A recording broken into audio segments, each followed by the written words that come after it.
이명박 전 대통령의 친형인 이상득 전 의원과 조카 이동형 다스 부사장에게 내일 오전 출석하라고 통보했습니다. 이 전 대통령 측은 고금에 없는 일이라고 불만을 표하면서도 공식 대응은 자제했습니다. 원세훈 전 국정원장이 대북 공작금까지 유용한 혐의를 검찰이 포착했습니다. 검찰은 이 돈이 이명박 정부 당시 청와대로 흘러간 건 아닌지 돈의 사용처를 쫓고 있습니다. 단독 보도합니다. 박근혜 정부 문화계 블랙리스트 사건 항소심에서 조윤선 전 청와대 정무수석이 징역 2년을 선고받고 6개월 만에 다시 법정 구속됐습니다. 법원은 김기춘 전 실장에게도 유죄를 선고하며 박근혜 전 대통령과의 공모관계도 인정했습니다.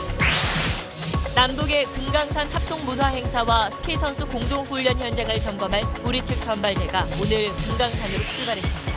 북한은 이례적으로 미국 언론까지 불러 마식령 띄우기에 나섰습니다. 북한이 원래 4월 25일에 하던 건군절 행사를 올해부터는 정규군 창설일인 2월 8일에 치릅니다. 공교롭게 평창올림픽 개막 바로 전날인데 남쪽에선 예술단이 공연하고 북쪽에서는 열병식이 벌어질 것으로 보입니다. 오는 30일부터 가상화폐 거래는 은행 실명 계좌로만 할 수 있게 됩니다. 특히 가상화폐 거래소 입출금이 하루 1,000만 원을 넘으면 해당 은행이 투기 의심 사례로 보고 금융당국에 보고할 수 있습니다. 시중에 판매되는 어린이 놀이용 고무풍선에서 암을 유발할 수 있는 물질이 검출됐습니다. 소비자원은 입으로 불지 말고 공기주입 펌프를 사용하라고 당부했습니다.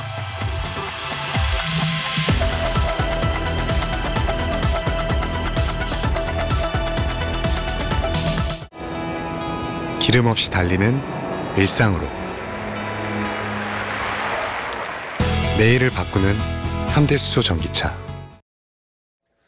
여러분 안녕하십니까? 검찰이 내일 이명박 전 대통령의 둘째 형인 이상득 전 의원을 불러 조사합니다. 또 큰형인 이상은 회장의 아들 이동형 다스 부사장도 역시 내일 검찰 조사를 받습니다. 국정원 특활비와 다스 의혹으로 형과 조카가 같은 날 검찰에 소환되는 가운데 이명박 전 대통령도 검찰 수사에 대비해 본격적인 대응책 마련에 들어간 걸로 알려졌습니다. 오늘 첫 소식 먼저 최재영 기자입니다. 이명박 전 대통령의 둘째 형 이상득 전 의원에게 검찰이 내일 오전 10시에 출석하라고 통보했습니다. 사무실과 자택을 압수수색한 지 하루 만입니다.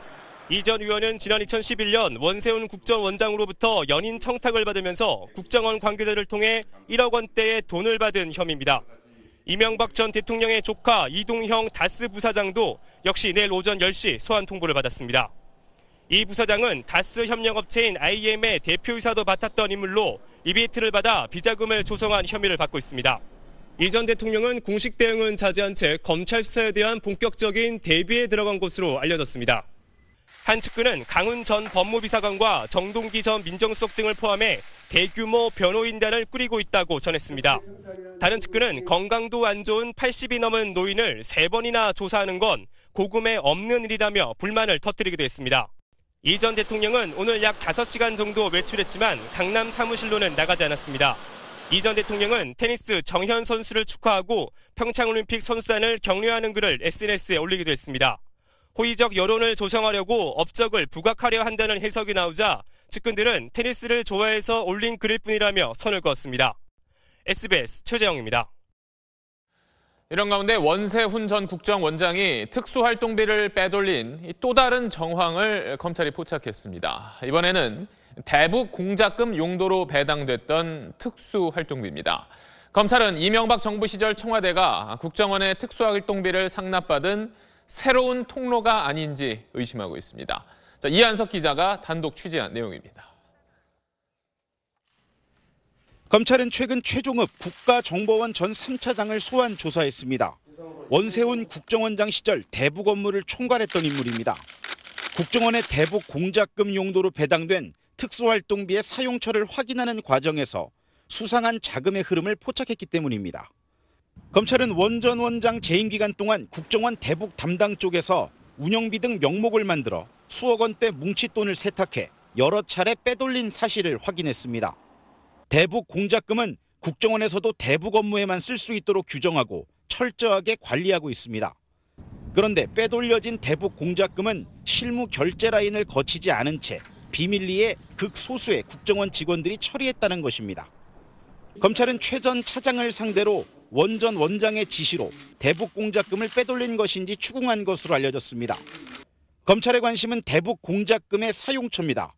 특히 이명박 정부 시절 청와대로 흘러간 국정원 자금의 새로운 상납 통로일 가능성에 주목하고 있습니다. 검찰은 원 전 원장이 이 돈을 직접 사용한 흔적을 찾지 못함에 따라 누군가에게 전달됐을 가능성이 높다고 보고 있습니다. 이와 관련해 더불어민주당 민병두 의원은 국정원 대북 공작금이 당시 야당 의원들에 대한 불법 사찰 활동에 사용됐다고 주장했습니다. SBS 이한석입니다. 이번에는 어제 이 시간에 전해드렸던 경기도 가평 별장 관련 소식 전해드리겠습니다. 자, 이명박 전 대통령의 숨겨둔 재산이 아니냐는 의혹이 제기된 이 가평 별장에 대해서 저희 취재진이 새로운 증언을 확보했습니다. 자, 이명박 전 대통령을 위해서 별장에 테니스장이 만들어졌고 이 별장 관리비는 현대건설 직원이 내왔다는 겁니다. 앞서도 전해드렸지만 이명박 전 대통령은 테니스를 좋아하는 걸로 잘 알려져 있습니다. 자, 박하정 기자의 단독 보도입니다. 경기도 가평군 청평호를 앞에 둔 별장 4채는 지난 1988년 이명박 전 대통령 처남 고 김재정 씨와 공유자 6명이 산 땅에 지어졌습니다. 이 전 대통령이 이용하는 별장 뒤쪽에는 테니스장도 있습니다. 실제 소유자는 이명박 아니냐 뭐 이런 얘기는 여기서 공공이 한 얘기인가요? 아니 그렇지 여기 와서 저것도 치고 했어. 테니스. 별장 테니스장 바로 뒤엔 지난 2009년 지은 타운하우스가 있는데 시행사 관계자 A씨는 별장 테니스장을 이 전 대통령이 전용으로 쓰도록 타운하우스 시행사가 거의 새로 지어줬다고 밝혔습니다. 대통령 재임 시절이던 그 시기 테니스장 보수 공사를 했다는 건 별장 관리인도 아는 내용입니다. 지분 하나 없는 이 전 대통령이 주인처럼 이용하는 수상한 별장. 땅 구입 당시 공유자 6명도 모두 이 전 대통령과 관련이 깊습니다. 당시 이 전 대통령은 현대건설 회장이었는데 공유자 중 3명이 당시 현대건설 부사장, 나머지 3명도 현대그룹 계열사 사장입니다. 사망한 김재정 씨는 현대건설 임원을 한 적이 없습니다. 현대 그걸 나눠줬을 때요. 임직원들 좀 높은 사람들을 그렇게 해서 뭐 해서 받았다 그러더라고요. SBS 취재 결과 별장 4채 전기요금 등 각종 관리비와 관리인 월급은 초기부터 별장 주인이 아니라 현대건설 전현직 직원에게 받아온 걸로 확인됐습니다. 가장이라고 그전에 있었어 현대건설에 부장님한테 도형만을 통해서 이제 그때 제가 이제 그 우선 내고 청구서를 이제 해고 이제 올리면 이제 거기서 이제 돈이 오는 거니까 뭐. 현대건설 측은 그 사람들이 현대건설 직원이었던 건 맞지만 회사 차원의 관리비 지급 여부는 모른다고 설명했습니다. SBS 박하정입니다. 이른바 문학의 블랙리스트 사건으로 1심에서 무죄를 선고받았던 조윤선 전 청와대 정무수석이 항소심에서 실형을 선고받고 오늘 법정 구속됐습니다. 김기춘 전 비서실장도 1심보다 1년이 늘어난 징역 4년을 선고받았습니다. 재판부는 박근혜 전 대통령과 두 사람의 공모 관계가 인정된다고 밝혔습니다. 윤나라 기자입니다. 조윤선 전 청와대 정무수석이 무표정한 얼굴로 구치소 호송차에 오릅니다. 문학의 블랙리스트 사건 항소심에서 징역 2년의 실형을 선고받고 풀려난 지 180일 만에 다시 구속된 겁니다. 1심 재판부는 조 전 수석이 블랙리스트 관련 보고를 받거나 승인한 점을 인정하기 어렵다며 무죄를 선고했지만 항소심 재판부는 문학의 좌파 인사들에 대한 지원 배제를 공모한 사실이 인정된다며 유죄를 선고했습니다. 블랙리스트 업무를 인수인계하지 않았다던 전임자가 말을 바꿨고 청와대 캐비닛에서 발견된 관련 문건이 결정타였습니다. 김기춘 전 비서실장도 블랙리스트 운영에 소극적인 공무원에게 사직을 강요한 혐의가 유죄로 추가 인정되면서 1심보다 1년 늘어난 징역 4년을 선고받았습니다. 재판부는 또 1심과 달리 박근혜 전 대통령과 두 사람 사이의 공모관계도 인정했습니다. 좌파 배제 우파 지원이라는 국정기조에 따라 김 전 실장이 지원 배제 실행안을 만들었고 박 전 대통령이 이를 승인했다고 판단한 겁니다. 재판부는 정부의 비판적이라는 이유로 문학의 인사들에게 조직적으로 불이익을 준 전례가 없는 직권 남용이자 위법 행위라고 블랙리스트 사건을 규정했습니다. SBS 윤나라입니다. 다음 소식입니다. 법원이 일선 판사들을 상대로 광범위한 빚조사를 벌이고 또 청와대와 교감해서 중요한 재판에 개입하려 했다는 어제 대법원 추가조사위원회 발표 이후 그 후폭풍이 점차 거세지고 있습니다. 당시 대법원과 법원 행정처를 총괄지휘했던 양승태 전 대법원장의 책임을 묻는 목소리가 커지고 있습니다. 먼저 류란 기자입니다. 어제 추가조사위 발표 이후 법원 안팎에선 관련자들에 대한 내부 징계와 인사조치를 넘어 형사 책임까지 주문하는 상황입니다. 일선 판사들을 사찰한 행위만으로도 직권남용죄와 업무방해죄가 성립할 수 있다는 주장도 나옵니다. 해당 문건이 보고용으로 만들어진 만큼 임종원 전 법원행정처 차장과 양승태 전 대법원장 등에 대한 추가 조사가 이루어져야 한다는 목소리도 높습니다. 특히 사찰 행위 대부분이 양 전 대법원장의 수건 사업이었던 상고법원 설치에 비판적인 판사들을 대상으로 이루어졌다는 점에서 양 전 원장이 직접 지시했거나 관련 내용을 보고받았을 가능성을 배제할 수 없습니다. 정권의 정당성을 흔들 수 있는 대선 댓글 재판을 두고 청와대와 거래했다는 의혹에 대해선 양 전 원장과 함께 상고심 재판에 참여했던 대법관들도 조사 대상에 포함시켜야 한다는 주장이 힘을 얻고 있습니다. 양 전 원장이 뚜렷한 입장을 내놓지 않는 가운데 오늘 대법관 13명 전원은 해당 의혹에 대한 보도는 사실이 아니며 불필요한 의심을 불러일으켜 유감이라고 밝혔습니다. 하지만 당시 대선 댓글 재판에 관여했던 대법관 상당수가 퇴임한 상태에서 진상규명 의지 대신 유감을 표명한 건 적절하지 못한 대응이라는 비판도 나옵니다. SBS 유란입니다. 삼권 분립이라는 민주주의의 근간을 흔드는 정황이 드러난 어제 조사 결과를 보고 법관 사회는 큰 충격에 휩싸였습니다. 법원 내부 게시판에는 행정처를 비판하는 글들이 오늘 하루 쏟아졌습니다. 법원 내부 분위기를 이어서 손형한 기자가 전해드립니다. 다수의 판사들은 조사 결과를 놓고 법원 행정처의 부적절한 행위를 비판했습니다. 한 판사는 조사 보고서를 다시 읽어보니 배신감을 넘어 참담함까지 느낀다고 소회를 밝혔습니다. 법원 내부 통신망에도 한 판사의 비판 글이 올라왔습니다.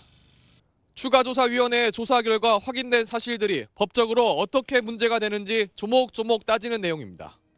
이 판사는 그래서 암호가 설정돼 끝내 확인하지 못한 파일 가운데 삭제됐다 복구된 300개에 대해선 증거인멸 혐의가 적용될 수 있다고 적시했습니다. 아울러 거점 법관을 통한 동향 파악엔 불법 사찰 혐의가, 특정 재판부에 대한 동향 조사를 지시한 사람은 경우에 따라서 직권남용 혐의가 적용 가능할 것이라고 덧붙였습니다.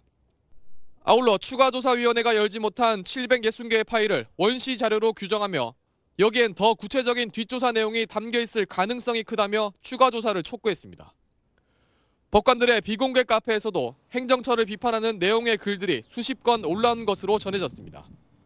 하지만 일부 판사들은 행정처의 행위를 냉정히 볼 때 사법행정 차원으로 이해할 수도 있다며 불필요한 논란은 자제돼야 한다는 신중한 의견을 나타내기도 했습니다. SBS 손형한입니다. 다음 소식입니다. 평창올림픽 개막 하루 전날인 다음 달 8일 북한이 대규모 열병식을 할 예정입니다. 인민군 창설일, 즉 건군절 행사입니다. 그런데 SBS가 군사 전문가와 함께 위성 사진을 확인한 결과 이 행사에 핵 미사일이 등장할 가능성이 큰 걸로 나타났습니다. 자, 같은 날 강릉에서는 북한 예술단이 전야제 공연을 할 수도 있는 상황에서 과연 이런 행사를 준비하는 북한의 의도가 과연 뭔지 김태훈 국방 전문 기자가 분석해봤습니다. 이달 초 평양 남쪽 미림 비행장을 찍은 위성 사진입니다. 작은 정사각형들은 열병에 참가하는 군인들, 즉 열병 제대로 모두 31개 종대 약 10,000명으로 구성됐습니다. 수송용 트럭들도 잔뜩 보이고 전차, 장사정포 같은 기동 화력 장비들도 집결하고 있습니다. 특히 비행장 동북쪽에 지난 가을에는 없던 최대 길이 200m가 넘는 대형 가림막 여러 개가 설치됐습니다. 열병식 연습 기간 탄도미사일 발사 차량을 정찰 위성 감시망으로부터 숨겨두려는 장치입니다. 임시시설물이 작년 말에 새로 설치된 걸 봐서는 아마 이동식 발사대도 충분히 공개할 수 있다고 생각됩니다. 김일성, 김정일 시대에는 항일 유격대 창설일인 4월 25일이 북한 건군절이었는데 김정은이 차별화를 위해 2월 8일로 옮긴 겁니다. 핵무력 완성을 선언한 뒤 첫 행사, 핵미사일을 앞세운 대대적인 선전전 가능성이 점쳐집니다. 실제 북한 탄도미사일을 탐지하는 주일 미군 정찰기 RC-135의 한반도 작전이 지난주부터 부쩍 증가한 점도 핵미사일의 참가 가능성을 높이고 있습니다. 열병식 몇 시간 뒤 강릉에서는 현송월이 이끄는 북한 예술단이 올림픽 전야 공연을 펼칠 가능성이 있고 이튿날에는 북한도 참가하는 평창 올림픽이 개막합니다. 북측이 앞으로 대화는 하겠지만 핵 보유국 지위도 포기하지 않겠다. 이런 양면적인 그런 입장이 간접적으로 나오고 있다고 볼 수 있겠습니다. 평창 올림픽으로 점화된 남북 대화가 북미 대화의 마중물이 될 수 있을지 북한 열병식이 결정적 변수가 될 수도 있어 보입니다. SBS 김태훈입니다. 자, 이런 가운데 금강산 합동 행사와 마식령 스키장 공동 훈련 준비를 위해서 우리 측 선발대가 사흘 일정으로 오늘 북한에 갔습니다. 북한은 미국 언론까지 불러들이면서 이 마식령 스키장 띄우기에 나섰습니다. 이 소식은 김아영 기자입니다. 이주태 통일부 국장을 단장으로 스키협회 인사 등 우리 측 선발대 12명이 동해선 육로로 북한을 방문했습니다. 서쪽 길인 경의선 육로에 이어 2년 3개월 만에 동쪽 길까지 열렸습니다. 정부 당국자의 북한 방문은 2016년 2월 개성공단 중단 이후 2년 만입니다. 첫째는 금강산 지역, 둘째는 마식령, 그리고 셋째가 갈마 비행장 그렇게 됩니다. 잘 점검하고 오겠습니다. 선발대는 합동 문화 행사를 위한 금강산 문화회관 점검을 마치고 마식령 스키장으로 이동했습니다. 마식령 호텔에 설치한 직통전화로 오늘 밤 첫 보고가 이뤄집니다. 북한은 올림픽 주간 방송사인 미 NBC를 단독 초청해 마식령 띄우기에 정성을 쏟고 있습니다. 눈썰매와 스키를 타는 사람들이 보이고 야외에 설치된 대형 스크린에는 노래와 영상이 나옵니다. 영어로 된 날씨 안내 자막을 흘려보내면서 국제적 시설이란 점도 강조했습니다. It is not what people expect to see in North Korea. A modern ski resort, videos playing from a screen here and a lot of families out enjoying themselves. 그러면서도 핵 문제론 협상하지 않겠다는 뜻도 강조했습니다. It wants the U.S. to understand that if it feels its sovereignty or dignity were to be threatened, only then would it respond with those weapons. 조선중앙TV 등 북한 매체들은 어제 귀환한 현송월 단장 일행에게 남측 취재진과 인파가 모여든 사진을 내보내는 등 선전 행보를 이어갔습니다. SBS 김아영입니다. 나경원 자유한국당 의원이 남북 단일팀 반대 서한을 IOC에 보냈다는 소식에 나경원 의원을 평창올림픽 조직위원회에서 파면하라는 국민청원이 청와대에 올라왔었습니다. 사흘 만인 오늘 이 청와대의 답변 요건인 청원 참여 20만 명을 넘었습니다. 정유미 기자입니다. 자유한국당 나경원 의원은 나흘 전 국제올림픽위원회 IOC에 평창올림픽 남북 단일팀과 한반도기 입장에 반대한다는 서한을 보냈습니다. 하루 뒤 청와대 홈페이지 국민청원 게시판은 나 의원을 평창올림픽 조직위 위원직에서 파면시켜달란 글이 올라왔습니다. 청원자는 나 의원의 행동은 위원직을 독단적으로 이용한 거라고 비판했습니다. 개시 사흘 만인 오늘 참여 인원이 20만 명을 넘어섰습니다. 최단 기간에 청와대 답변 기준을 충족한 겁니다. 나 의원은 조직된 정권 지지자들의 청원이며 위원직 임명은 올림픽 조직위의 권한으로 정부가 왈가왈부할 수 없다는 입장을 내놨습니다. 청와대는 절차에 따라 답변 여부와 내용을 검토할 예정입니다. 그러면서 평화 올림픽을 위해 힘을 모아달라고 호소했습니다. 평창 올림픽은 평화 올림픽입니다. 그러므로 여기에 평양 올림픽이라는 딱지를 붙이는 것은 이해할 수가 없습니다. 자유한국당은 왜 이런 논란에 휩싸이게 됐는지 청와대가 반성부터 하라고 맞받았습니다. SBS 정유미입니다.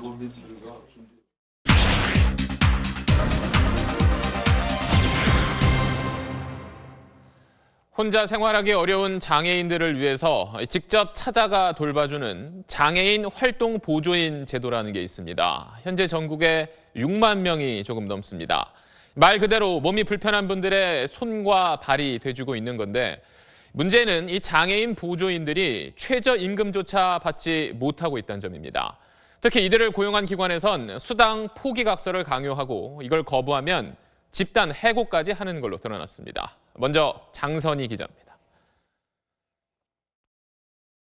경기도 의정부의 한 위탁기관이 활동 보조인들에게 매달 요구하는 확인서입니다. 시급 외에 주휴수당이나 연차수당 등을 주지 않더라도 이의 제기를 하지 않겠다는 내용입니다. 사실상 수당을 포기하겠다는 각서입니다. 이 확인서에 서명하지 않으면 수당을 안 주려고 아예 근무 시간을 3시간 이하로 제한했습니다. 사인을 거부했더니 딱 하는 말이 그러면 자기네 기관을 이용할 수 없으니까 다른 곳으로 가라. 이렇게 말씀하시는 거예요. 경남 진주의 한 위탁기관은 포기각서를 요구한 것도 모자라 체불임금을 달라며 고발장을 낸 보조인들을 집단 해고했습니다. 특히 새해 들어 이런 일이 늘고 있는데 복지부가 정한 활동 보조인 급여가 최저임금에도 못 미치기 때문입니다. 복지부가 올해 활동 보조인 수가로 정한 액수는 시간당 1,760원. 이 가운데 75%는 보조인 임금, 25%는 이 사업을 위탁하는 기관에서 운영비로 쓰도록 하고 있습니다. 언뜻 보면 최저임금 7,530원을 웃돌지만 위탁기관이 주휴수당이나 연차수당을 거의 주지 않기 때문에 실제로는 최저임금에도 미치지 못합니다. 근로기준법에 맞춰서 이제 법정 수당으로 다 준다면은 마이너스 1년에 저희가 계산하기로는 2억이었어요. 저희가 거기에 맞춰줄 거는 꿈도 못 꾸죠. 기간을 닫아야 되는 상황이죠. 위탁기관은 수당을 안 주는 건 명백한 불법이지만 위탁기관이 받는 적은 수가로는 고용보험이나 산재보험 등을 들고 기관을 운영할 수 없다고 반발하고 있습니다. SBS 장선입니다. 자, 이렇게 최저임금 문제를 피하려다 보니까 보조인들의 근무 시간을 쪼개기식으로 편법 운영하는 곳이 대부분입니다. 연차나 주휴수당을 주지 않기 위해서 한 달에 60시간, 하루로 치면 3시간 미만으로 일하도록 하는 겁니다. 이 때문에 부작용이 속출하고 있는데 정작 주관부처인 복지부는 뒷짐만 지고 있습니다. 계속해서 그 문제점을 한상우 기자가 전해드립니다. 장애인 활동 보조인 김모 씨는 이른바 하루 두 탕이 일상입니다. 아침 8시에는 자폐성 장애 학생을 등교시키고 2시간 뒤에는 다른 장애인의 출근을 돕습니다. 이후에도 계속 두 사람을 오가며 일합니다. 2개 기관에 소속돼 2명의 장애인을 동시에 돌보는 건데 의사로 치면 이 병원 저 병원 옮겨다니면서 환자를 치료하는 겁니다. 연차나 주휴수당 등을 주지 않으려고 기관마다 근무 시간을 한 달 60시간, 하루 3시간꼴로 제한했기 때문입니다. 그 시간 이상을 하게 되면 안 된다고 해서 저희가 센터를 2군데서 옮겨서 하고 있거든요. 장애인들도 불만입니다. 고정적으로 한 사람이 돌봐주면 좋은데 수당을 안 주려고 근무 시간을 쪼개다 보니 여러 사람의 손을 거쳐야 하기 때문입니다.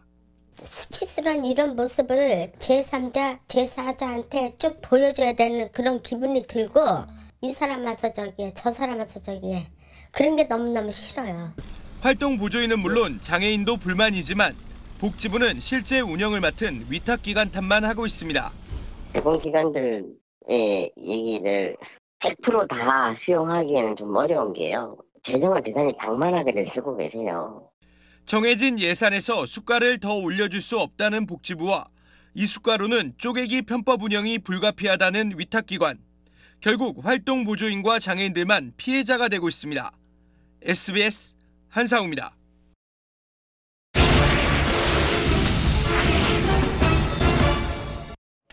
경기도 야산의 불법 기숙학원 실태를 연속 보도해드렸습니다. 방학 때마다 이런 무허가 기숙학원은 전국 곳곳에 등장했다 사라지곤 하는데 허가 의무를 피하려 온갖 꼼수를 쓰는 건 기본이고 학생들에게 얼차려를 시키는 곳도 있습니다. 기동 취재 이호건 기자입니다. 충남 아산의 한 리조트. 지하 4층 강당에서 학생들이 공부하고 있습니다. 이 학원은 지난해 여름 당국의 허가를 받지 않고 강원 횡성에서 운영하다 적발되자 장소만 옮겨 불법 운영을 계속하고 있는 겁니다. 겨울방학 동안 1인당 200만 원 넘게 받고 500명의 학생을 모집했습니다. 봄방학 캠프까지 합치면 6주입니다. 그런데 강당 구석에서 이상한 광경이 눈에 들어옵니다. 학원 관계자가 한 학생을 무릎 꿇린 채 훈계를 하고 다른 쪽에선 학생 2명이 귀를 잡고 앉았다 일어났다를 반복합니다.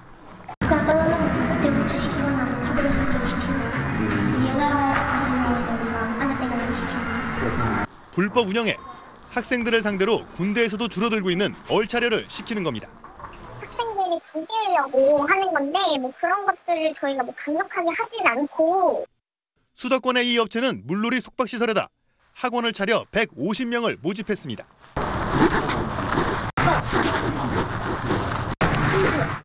한 달도 안 되는 단기 과정의 속셈은 따로 있습니다. 현행법상 30일 이상 수업하면 학원으로 규정돼 교육청의 허가를 반드시 받아야 합니다. 한 장소에서 겨울방학과 봄방학 과정을 합쳐 30일 넘게 영업해도 허가 대상입니다. 하지만 이 업체는 겨울방학과 봄방학 캠프를 다른 장소로 잡아 허가 의무를 피했습니다. 경찰 고발해봐야 그렇게 큰 효과는 없고요. 장소가 강화해서 하는 게 아니라 뭐 여러 군데를 할 수도 있잖아요. 저도 계속 주시하고 있었거든요. 이분. 무허가 영업이 드러나도 벌금만 내면 그뿐이라는 배짱 영업과 철 따라 옮겨가는 한탕주의식 기숙학원의 꼼수는 느슨한 법망을 비웃고 있습니다. SBS 이호건입니다. 피사의 사탑처럼 기울어져 한눈에도 위태로워 보였던 부산의 한 오피스텔, 지난해 전해드린 적이 있습니다. 경찰 조사 결과 연약한 지반 위에 건물을 지으면서도 시공에서부터 감독까지 총체적 부실이 있었던 게 확인됐습니다. KNN 황보람 기자입니다. 지난해 9월 1m 넘게 아찔한 모습으로 기울어지면서 주민들을 불안에 떨게 했던 부산 기우뚱 오피스텔입니다.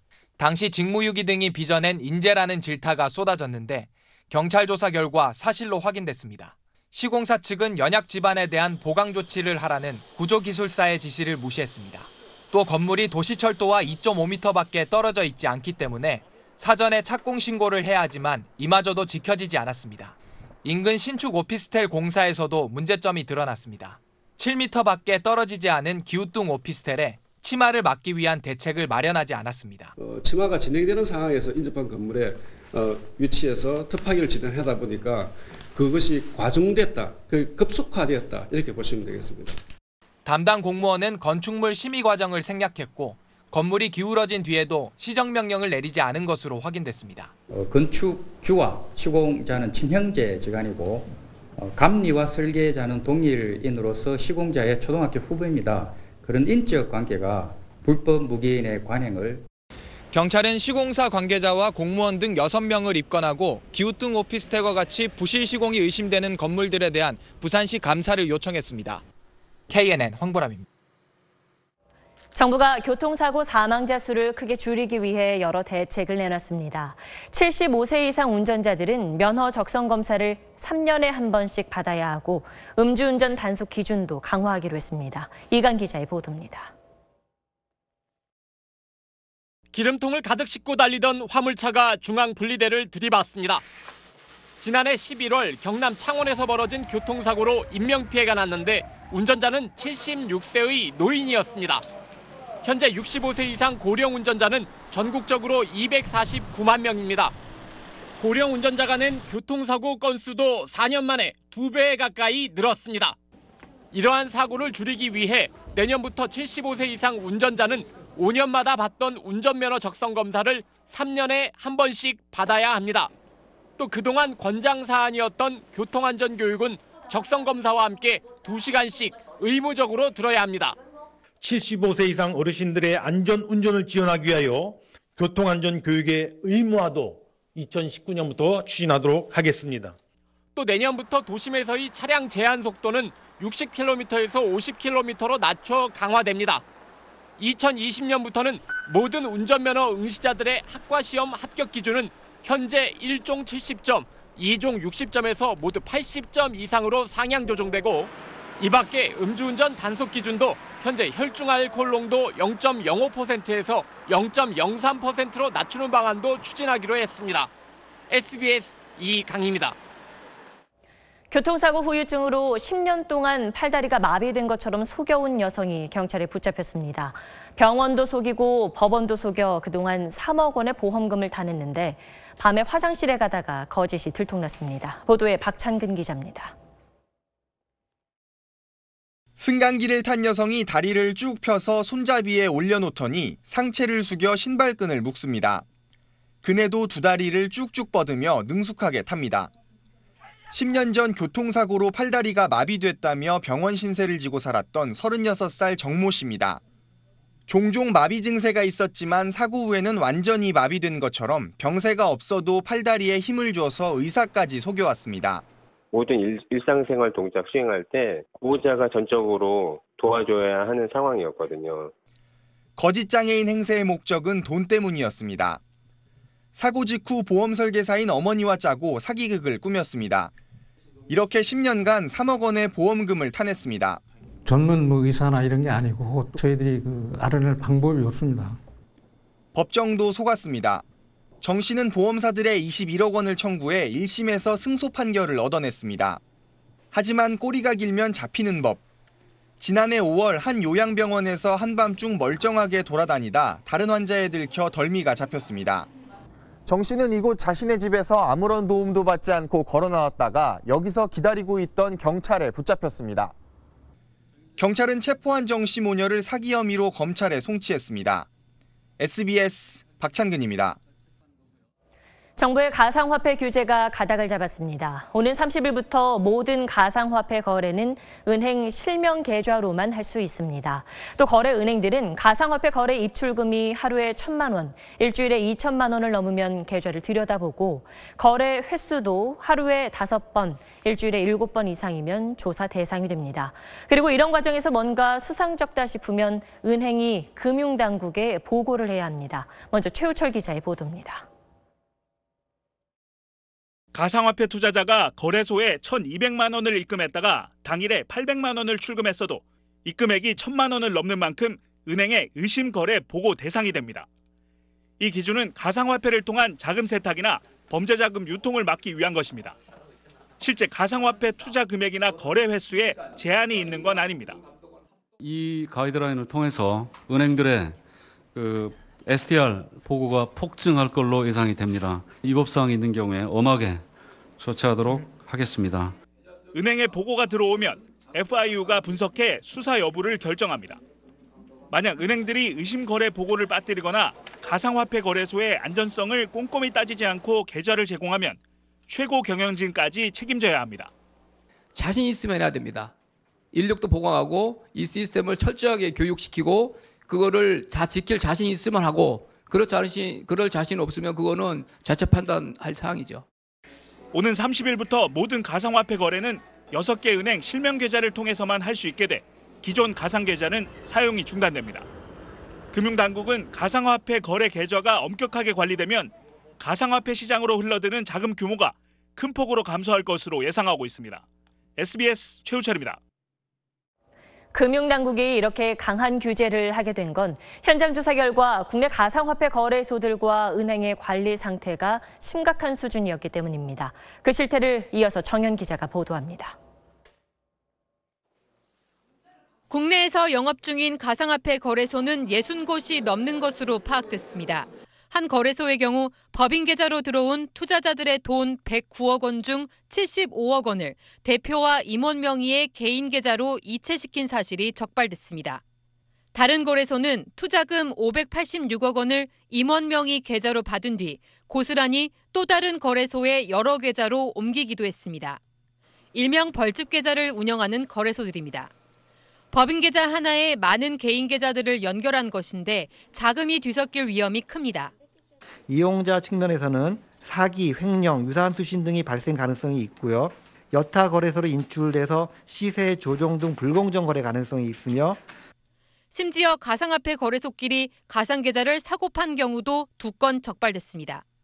금융정보분석원은 부실 거래소의 불법 혐의가 확인되면 수사기관에 통보하기로 했습니다.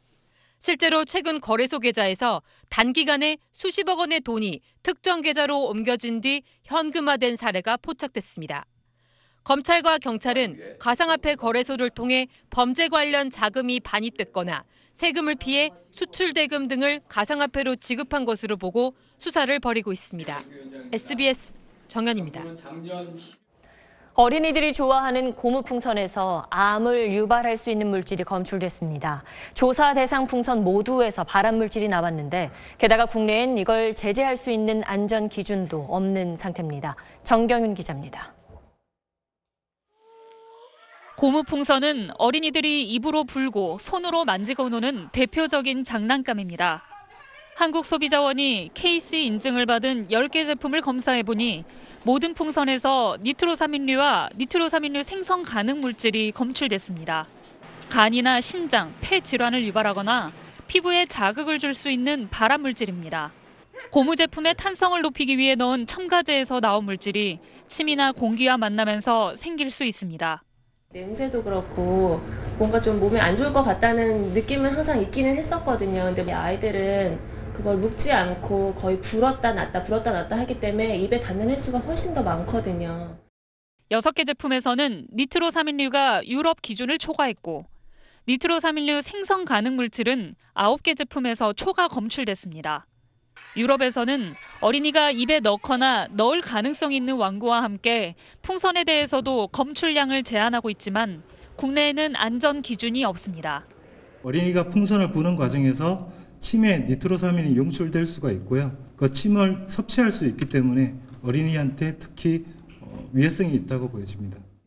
소비자원은 고무 풍선은 입으로 불지 말고 공기주입 펌프와 같은 도구를 사용해야 한다고 당부했습니다. SBS 정경윤입니다.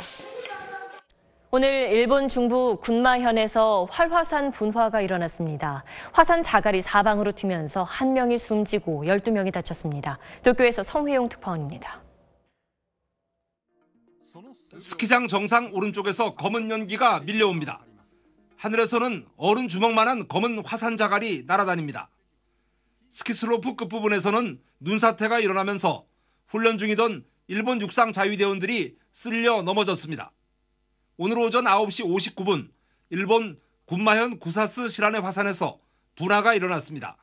화산 자갈이 1km가량 사방으로 튀었고 산등성이 스키장에서 훈련 중이던 자위대원 1명이 숨지고 5명이 중상을 입었습니다.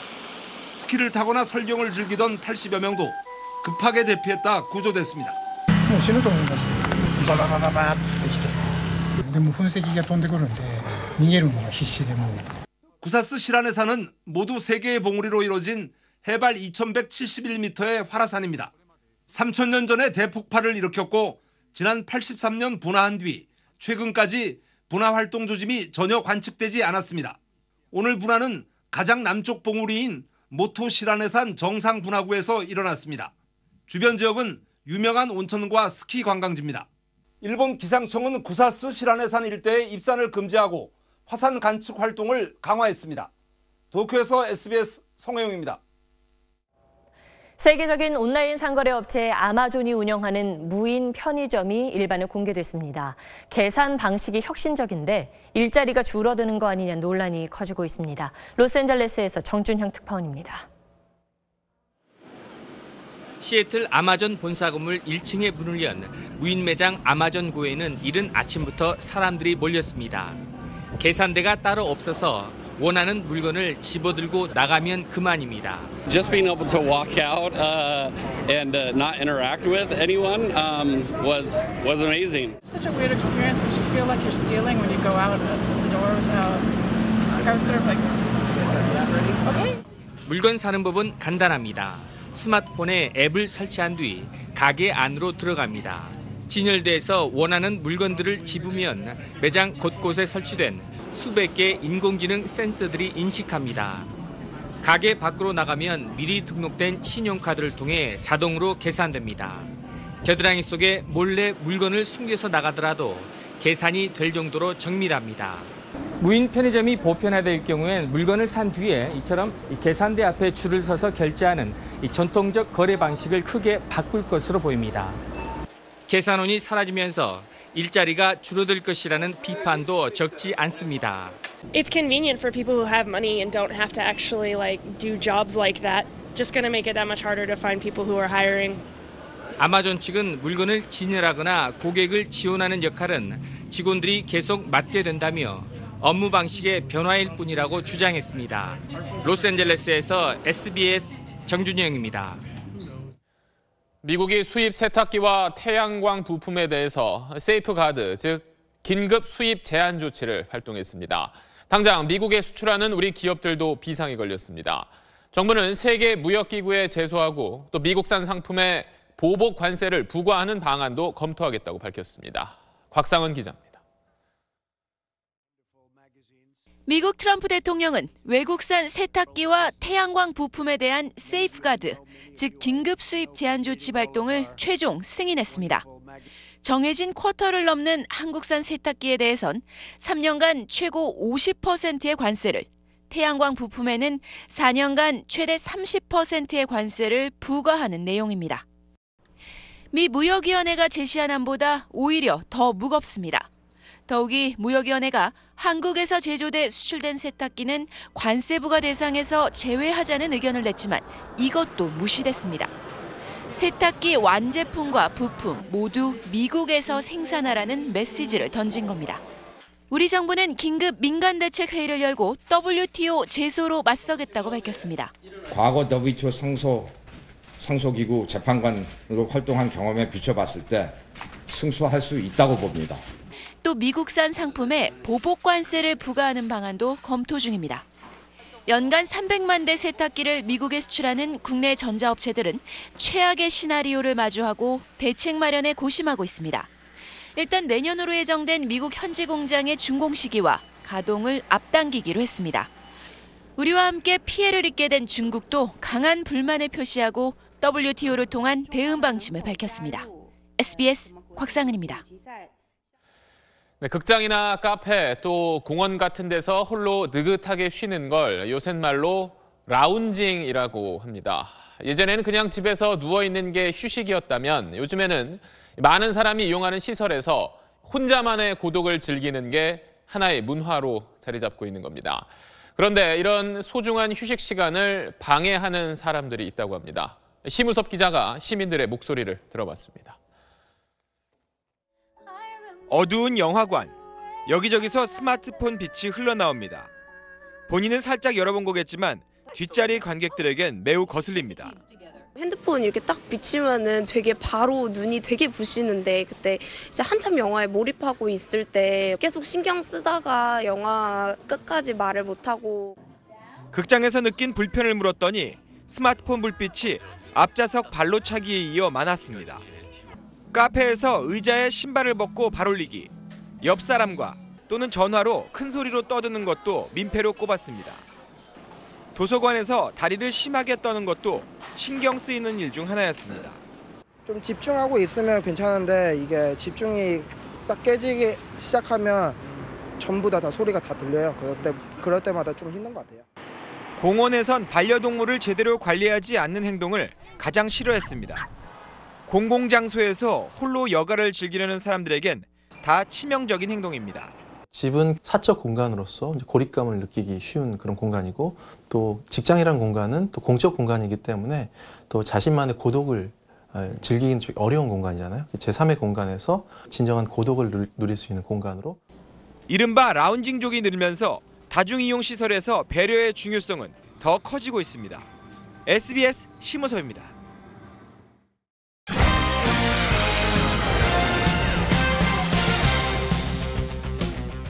평창올림픽 개회식의 주제가 공개됐습니다. 고유하고 독특한 우리 문화로 열정과 평화의 메시지를 전 세계에 전할 계획입니다. 이정찬 기자입니다. 오각형 스타디움과 마당을 닮은 원형 무대는 이제 관람객을 맞을 모든 준비를 마쳤습니다. 동계올림픽 최초의 전용 공연장으로 어디서나 관람하기 좋은 독특한 구조에 맞게 개회식도 이벤트가 아닌 공연 형식으로 진행됩니다. 우리 문화의 정체성을 조화와 융합에서 찾고 이를 통해 한국인의 열정이 만드는 세계 평화 시대를 표현할 계획입니다.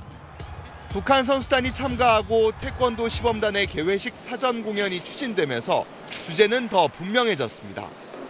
우리의 메시지를 좀 더 확실하게 전할 수 있는 좋은 기회가 만들어졌다라고 생각하고요. 북한의 참여로 인해서 개회식의 내용이 달라진 것은 없다는 것. 30년 전 서울올림픽에서 굴렁쇠 소년이 전 세계에 큰 감동을 전했듯 평창에선 5명의 아이들이 주인공을 맡아 이야기를 풀어갑니다. 강원도에 사는 사랑스럽고 씩씩한 5아이가 주인공으로 출연할 예정이고요. 이 5아이들이 시간 여행을 통해서 평화를 찾아가는. 현장에선 철저한 보안 속에 막바지 리허설이 한창입니다. 한낮에도 영하 10도에 이르는 강추위와 몸을 가누기 힘든 강한 바람 속에서도 올림픽 스타디움 주변은 개막식 준비로 분주했습니다. 조직위는 방풍막과 난방 쉼터를 추가 설치하는 등 방한 대책 마련에도 온 힘을 쏟아 개회식 평화의 메시지를 제대로 전하겠다고 밝혔습니다. SBS 이정찬입니다. 서울에는 2년 만에 한파 경보가 내려졌습니다. 내일 아침 이번 겨울 들어 가장 추워지면서 한파의 절정을 보이겠습니다. 전국에 한파특보가 이어지는 가운데 내일 서울의 아침 기온은 영하 17도를 기록하겠고요. 철원은 영하 22도까지 내려갑니다. 한낮 기온도 서울이 영하 10도 안팎에 머물겠습니다. 이 한파가 서해안 지방에는 큰 눈을 몰고 옵니다. 지금도 충청 이남 서해안을 중심으로 눈이 내리고 내일 오후까지 이어지겠는데요. 호남 서해안 지방은 최고 10cm 안팎의 많은 눈이 오겠습니다. 이들 지역에서는 빙판길을 각별히 조심하셔야겠습니다. 내일은 대체로 맑은 가운데 서울의 아침 기온은 영하 17도, 한낮 기온 영하 10도 안팎에 머물겠습니다. 남부지방 대구의 아침 기온이 영하 12도까지 떨어지면서 종일 매서운 추위가 이어지겠습니다. 이번 한파는 주말을 지나 다음 주 월요일까지 계속되겠습니다. 날씨였습니다. 네, 한국 선수로는 처음으로 테니스 메이저 대회 8강에 오른 직후 정현 선수는 이번 대회가 아직 끝나지 않았다고 말했습니다. 이제 이 22살 청년이 가는 길은 곧 우리 테니스의 역사가 됩니다. 내일도 새로운 한 페이지가 쓰여지길 모두가 응원하겠습니다. 뉴스 마칩니다. 고맙습니다.